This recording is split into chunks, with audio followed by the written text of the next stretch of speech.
although Africa was already explored, was already being used for its resources, the Atlantic slave trade, for example, for many years before the 1880s. The Berlin Conference of 1884 is where colonialism and the scramble for Africa really picks up. So what happened in this conference was obviously in Berlin, not in Africa, and without any consultation with any of Africans, leaders of any kingdoms or of any tribes. These 14 countries came together, so 13 European countries plus the United States came together to divide up Africa into individual colonies. And so, although this is exaggeration, it's as if they got together in a room, got out, very similar to like the NFL draft or the NBA draft. They all had order. They all had an order in which they went, and they would just go up and say, "Okay, we want this part of Africa. Oh, we want this part." And of course, there's a lot of geometric boundaries involved too. But once again, you'll see a lot of the legacies that we still see in Africa today, i.e., primary sector dominant, i.e., not really connected infrastructure-wise, not really interconnected, all goes back to this particular era and the Berlin Conference. I like this map because it's a lot we can talk about here. So here's a very, very old map. And, why does it look like it's something that was hand-drawn on some type of piece of paper or some type of cloth? Well, it was. Keep in mind that, as far as, making maps, it was very much an art form back in the day because we didn't have computers and GIS and all the capabilities of computers. Also, what this shows is 1908 Africa, and so we can see the different colonies, and we can see the European players. For example, the orange there showcases the British. Also, as far as who produced this map was actually made for missionaries, and so we think about this particular era.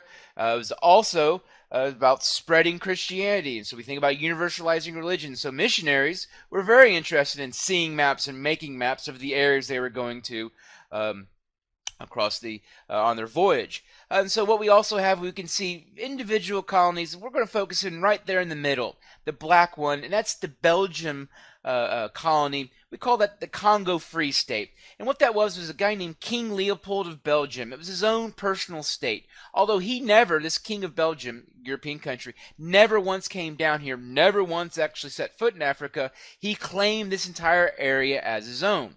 Why? Because he wanted resources. And so the key resource here, rubber. So if you go back to the early 1900s, think about the automobiles. Think about just pretty much any wheel was being revolutionized by this whole idea of ribbons of air, essentially tires. And so tires require rubber. Of course, other rubber used for so many other things. So here was a resource suddenly in demand, found in what would become later the Democratic Republic of the Congo. So once again, we can still see this today. I'll talk about it later. A certain resource, not rubber, that is still a problematic situation here in the Democratic Republic of the Congo, as there's competition for this resource, there's fighting, there's conflict, yada, yada, yada. But this is a good, useful map for showcasing the individual colonies back in, at one time, 1908. It's a very powerful map here. What this map does is it shows there's a guy named George Murdoch in the 1950s who made a map that showed what he thought was the individual homelands for different ethnic groups in Africa before colonization. So what we see here is, once again, Africa extremely diverse. I've mentioned earlier in the semester, we've got extinct languages. We got, religions that are extinct. Or soon will be extinct. So we got a lot of endangered religions and languages in which just a few people who believe or speak those languages are still around. They're pretty much old people. So as they die, those religions, those languages die. Where are most of those found? Boom, right here in the continent of Africa.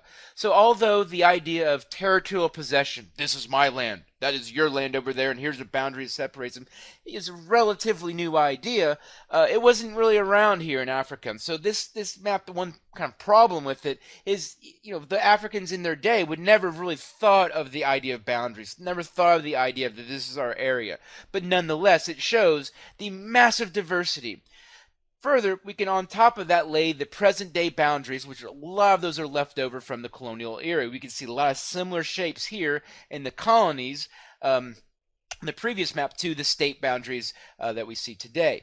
Further, this map is from Harvard University. So Harvard University canceled their geography program in the mid 1900s. Kind of, it's a good sign as far as what's going on in your discipline. Is Harvard, does it have your department? Does it have your particular field of interest? And now, guess what? Guess who's back? Harvard has now added the Center for Geographic Analysis in the last few decades. So it shows you that, once again, geography is back on the rise again. But this really does, overwhelmingly, more than anything, this map shows that the boundaries at the Berlin Conference, the boundaries that were laid on top of Africa, had no regard at all for the local condition. You can see that these lines, they really don't follow perfectly with any of those underlying ethnic groups, those underlying cultures that existed in Africa before the colonial era. Here's just another map that showcases what I was explaining on the previous image, and this is just these superimposed boundaries. In this case, these red lines, for the most part, that were drawn out during the Berlin Conference, were just placed on top of a continent, on top of a people that was extremely diverse and with no regard for the local cultures. So now I'm going to explain the results of these boundaries, these geometric and physical boundaries that were placed on top of a continent or superimposed on top of a continent without even being there. And so here's one result, and that's the idea that here you might have a particular ethnic group that's always lived in a particular area, very peacefully. All of a sudden now, as you can see with those previous images, all of a sudden a line goes right through this peaceful area, this one particular ethnic group. It goes right and essentially divides it. And so you might have an ethnic group that's suddenly divided into two different continents as some invisible arbitrary line is placed on top of them and separating these two groups. Another way to explain these superimposed boundaries and their results is, let's go to West Africa. In West Africa, you would have seen overlapping kingdoms, overlapping tribes, overlapping ethnic groups and ethnic nationalities. And so this was something where, once again, the idea of a state and boundaries never really was that present in this part of the world at this time. And so what happened was, once again, those arbitrary lines separate a unified region. So suddenly, let's say in Colony A, the blue people are suddenly a minority nation, or suddenly the outnumbered by the red and the yellow people. And so what we have here is we have this situation, this harmony that's been essentially shaken up. And so we have this separation of unified regions resulting from the Berlin Conference and these superimposed boundaries. They totally ignored the local culture. Like any group, so we got the Red Sox, the Yankees, Purdue versus IU, Michigan versus Ohio State, Blackhawks versus the Blues. We got all these rivalries. So just think about just people that don't really like each other.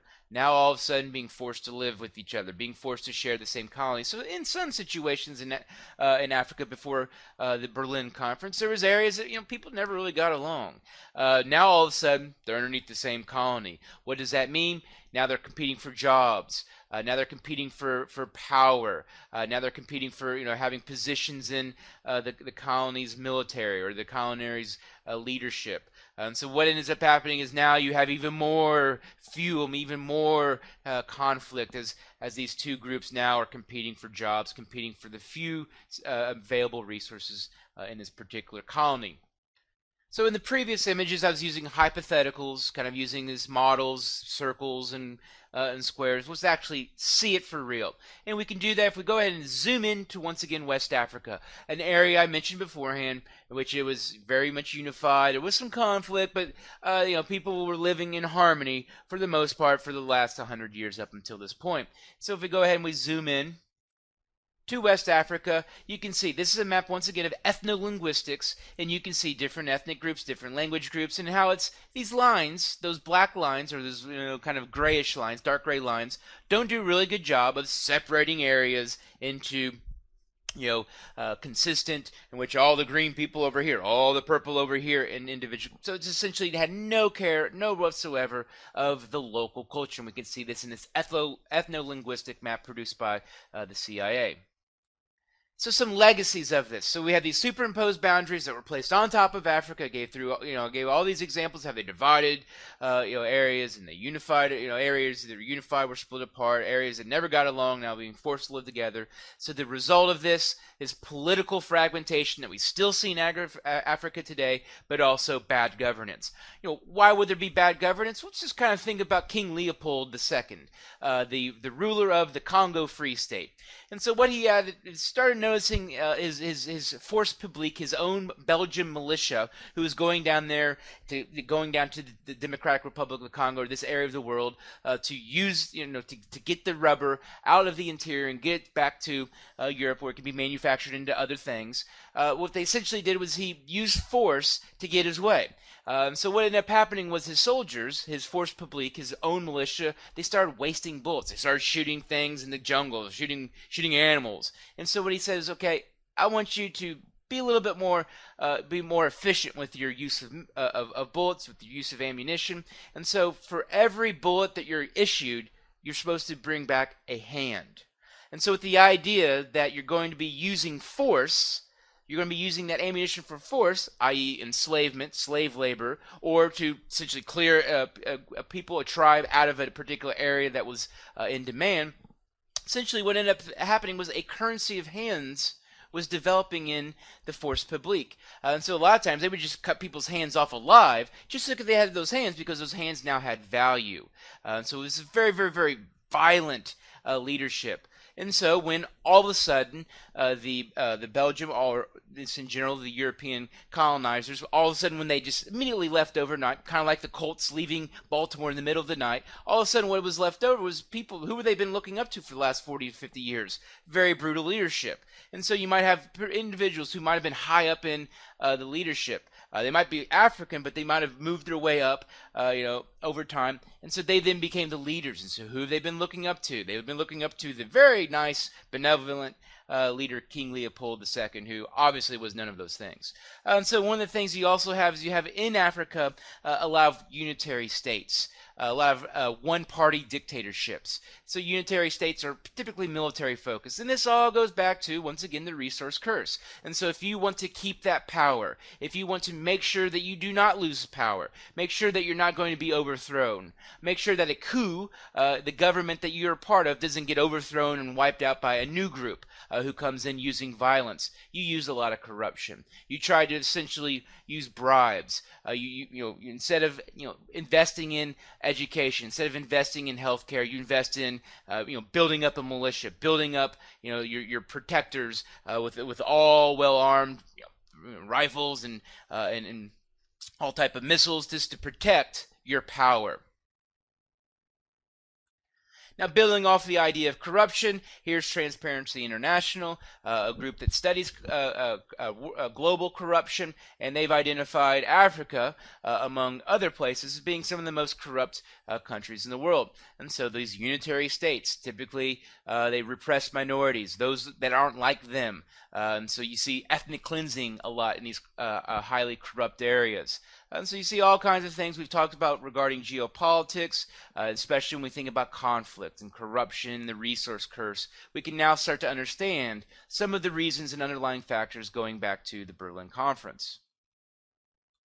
Once again, we're reminded that one of the key reasons why the colonizers found Africa to be attractive is the overabundance of natural resources. And so we think about, why is Africa today the location for a lot of the resource curse? Why is it the location for countries that have an over-reliance on the primary sector? Well, we can go back to the legacy of colonialism. And so essentially we think about, why were those powers there? Why were those European countries there? It was all about getting resources, and getting resources from the continent and getting them out to somewhere else where they can be manufactured, so where the secondary sector can then go to work. And as we've mentioned beforehand, primary sector is where you're going to see the least amount of gains economically, whereas when you actually turn those raw materials into products and then sell those products, that's where there's more value. That's where more money is available for workers. And so when we think about Africa, it was set up to be exclusively primary sector way back during the colonial era, and we can still see the legacies of that today.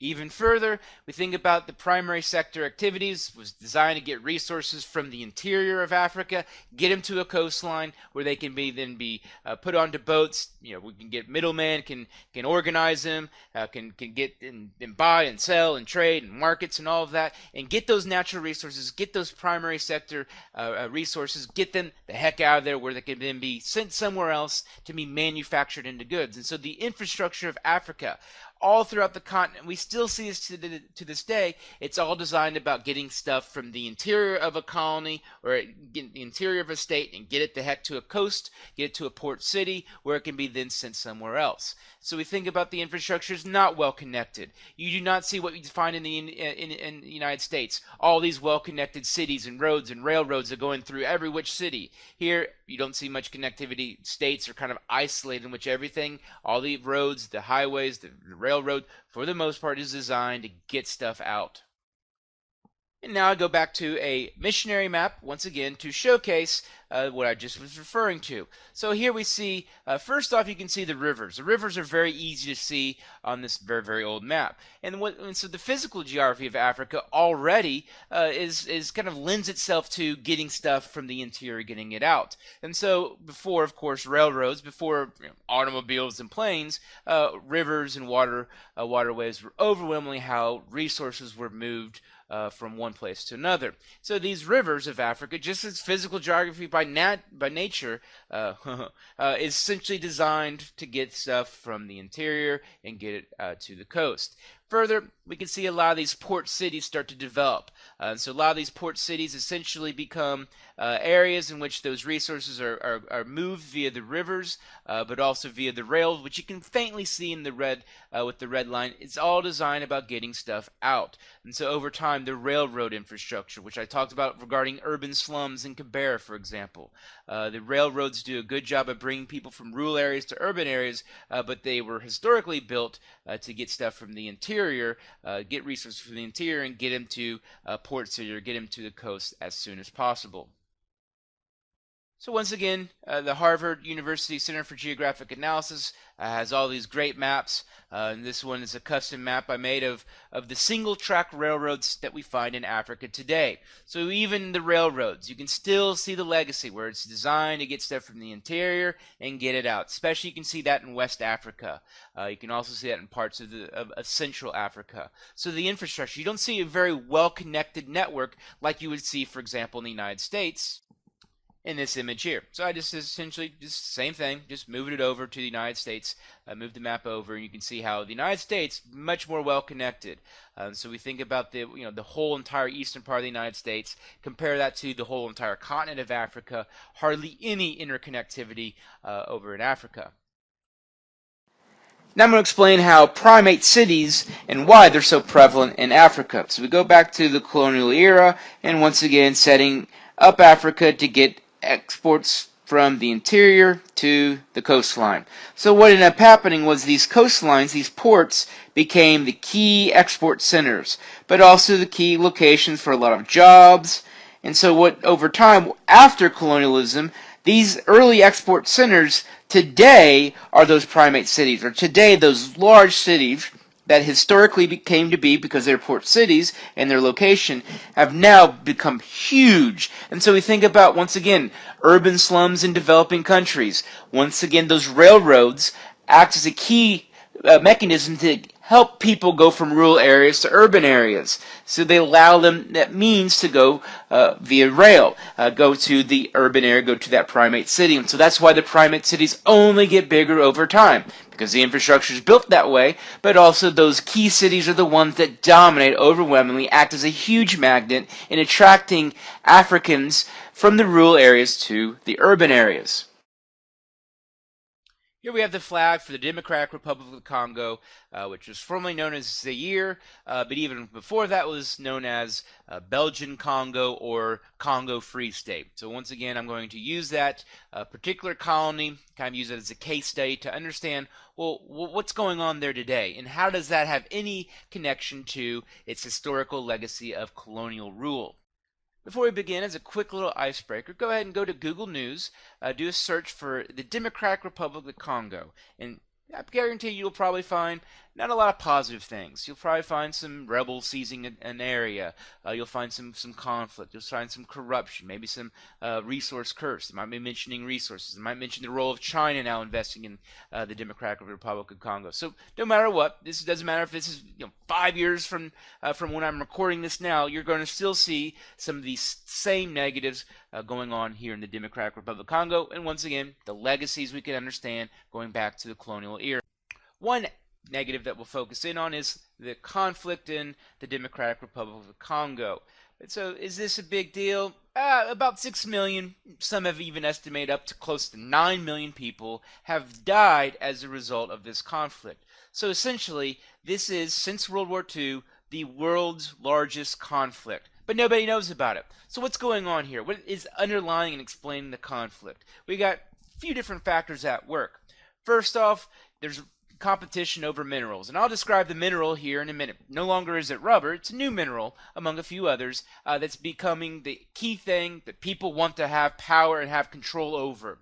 Other things going on is, of course, you've got the ethnic group rivalries. And so these, when the Belgian Congo, when the lines were drawn for the Belgian Congo, had no regard for individual ethnic groups. And so here, especially in the eastern part of the country, there's all these ethnic groups and all these rivalries and all this tension. And very, one simple way to showcase this is the country that's next to Congo, Rwanda. Look up what happened there in the 1990s. If you haven't heard of this, there's a movie called Hotel Rwanda. And so that same genocide, those same conflicts, the same ethnic cleansing, the same rivalries, essentially spill over into the neighboring country, the DRC. So essentially, neighboring countries, neighboring states are being drawn into this conflict. And so sometimes you'll actually have rebel groups who are fighting against the DRC, fighting against the Democratic Republic of Congo, who are being supported by a neighboring state. Even further, because if we look at the map of the Democratic Republic of Congo, much of the power of the country is found over in the western part of the country, in the capital city of KINSHASA, which once again is explained because of its historical legacy as a port city in which all the resources were brought to that particular location, then eventually sent out to other areas beyond the continent of Africa.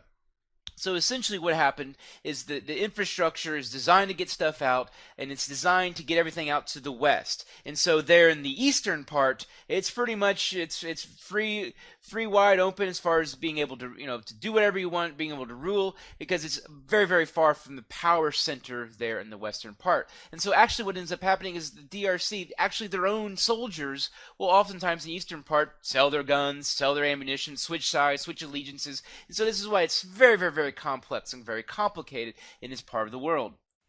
Another key problem going on here is the fact there's a lot of refugees, a lot of forced migrants. And so once again, if you have conflict coming to your backyard, it's going to maybe cause you to move. So key here also is with ethnic cleansing being used in abundance in this particular area, people are definitely forced to leave when all of a sudden their entire village, doesn't matter who, is wiped out by the competing ethnic group. So here you see a lot of migrants who flee the country, who go into other countries, and that only further complicates the problem. So here we have a lot of refugees. And so in some countries that might have peace and stability, all of a sudden you get people coming from outside your country that are moving to your country in which you already have just a few resources in a large population, higher birth rates, higher fertility rates, higher population growth rates. This can be even more of a key challenge. And so you see a lot of the problems in the DRC are now filtering over into other countries as these refugees, they want to live, they don't want to die, who then have to migrate to new areas and then once again find a way of life there. And so another key problem is the forced migration created from the conflict in the DRC. Here's a map of the Democratic Republic of Congo, and once again, about 6 million people have died from this conflict. How are most of those people dying? A good amount aren't dying from actually violence, from bullets. Instead, they're dying from infectious diseases. And so in war-torn, conflict-heavy areas, oftentimes people don't get the help they need. The infrastructure, especially in war-torn areas, is not going to get people who have malaria or maybe diarrhea or certain simple infectious disease, simple preventable diseases from getting the access to the treatment that they need to simply fix their problem, their small ailment. And so a lot of people are dying of infectious disease diseases, things that we very, very easily as far as being prevented. So if you look over on the eastern side of the DRC, the Democratic Republic of Congo, where you see a lot of conflict is in the city of Goma, which is right there along the Rwandan border. And so this is going to be an area in which you're going to continue to see a lot of conflict. Even further, there's a particular mineral found in a heavy abundance in the eastern part of the continent, eastern part of the state, and that's coltan, Coltan. What is coltan? It's this mineral that's found in a few parts of the world. Australia is another key location, but as far as in Africa, you see it in abundance in this particular area. What is it? If you have an Apple iPhone, if you have an Apple iPad, good chance that coltan is somewhere in that device. And so inside that device you're holding in your hand, potentially, came from this particular part of the world, coltan. And so essentially what's happening is where do a lot of those Apple iPhones, where does a lot of the stuff, where they've assembled? China. So China has invested heavily into the DRC, and they're all about getting coltan. Why? Because it's something that's widely consumed in the global market. So just like how rubber was big in King Leopold's time, now a big mineral, now coltan is now being used and is essentially a conflict mineral. And so we might have conflict diamonds. For example, Kanye West talked about those in Sierra Leone. We also have conflict diamonds in other areas of Africa. Well, conflict, in this case, conflict coltan. And so these different ethnic groups, these different tribes, these different areas, these different cultures, all want to have control, all want to have access, unlimited access to this key resource that they can profit on in huge amounts by selling it to overseas markets. So here we've had a lot of conflicts, and so about 1998 we've had a lot of conflict. Well, why can't the United Nations do anything about it? So there's a few different reasons why.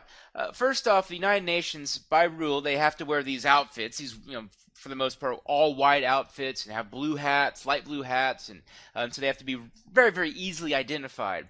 And so let's say they kind of come up on a conflict, and you see the United Nations coming, you're all of a sudden going to, act like nothing's going on, going, oh, yeah, nothing to see here. And so a lot of times the United Nations, they don't really see conflict. They see the kind of the outcomes of it, mass graves, large villages that have been wiped out and ethnically cleansed. Other reasons why the United Nations kind of hasn't been able to do anything is just to kind of use an analogy. I'm an only child. I never had a sibling. But imagine you have two kids, two brothers who are just fighting, just beating the hell out of each other. And all of a sudden mom comes into the room. What will mom do? Mom will say, all right, okay, little Billy, you go over here. Little Timmy, you go over there. Everyone needs to calm down. What happens when mom leaves? Essentially, you know what? They all of a sudden, little Timmy, little Billy go back to fighting each other. And so another thing is the United Nations might come into an area, create a little peace, kind of, that's their mission, is to make sure this area has less conflict. And then once they leave, all hell breaks loose, and so everything that was happening before the UN arrived starts to fuel up again. And so the United Nations hasn't been too successful as far as being able to lessen the conflict, to bring peace to this particular area. And those are just a couple reasons why. I'm sure there's many, many more explain why the United Nations hasn't been able to help this area. Now time for a deeper thinking question. Does colonialism still exist in Africa today? Is there a new kind of colonialism? I would argue yes, there is. So while there isn't the European states still claiming these areas as their own, still claiming these areas as their own colonies, you can see how multinational corporations, for example, Apple and their products, along with, for example, China, these newer countries, are now investing in Africa, claiming areas, and so you're still seeing this whole idea of the continent being very much resource-based, primary sector dominant, resources getting them from the continent of Africa somewhere else where they can be manufactured into actual finished products. And so think about your assignment that you did as far as where your stuff comes from. Did much of your stuff come from Africa? No, it's not where you're going to find the secondary sector at all. Instead, it's probably where you're going to find a lot of the primary sector. And so there's still components to those products that you own and you consume. They're from Africa. You just don't know it because it doesn't say made in Senegal, made in the Democratic Republic Republic of Congo, it's because it's made in typically a newly industrializing country somewhere outside of Africa. So is there a new kind of colonialism? I would argue, yes, there is. It's just different. Instead of states, it's multinational corporations, state-run corporations in the case of China that are definitely heavy as far as investing in Africa, but also leaving behind some of the same legacies that we saw previously in the era of imperialism. For a more nuanced and fuller discussion of the Democratic Republic of Congo and the role of colonialism, conflict minerals, and all of that, I suggest visiting the BBC country profile for the Democratic Republic of Congo. In the text, I've also posted a web link to a video produced by the National Geographic that explains the roots of the Mali crisis. And so it's a nice way to showcase another country that has this, first off, the era of colonialism, has geometric boundaries, has conflict, but has a certain group that is a minority nation in a few different states.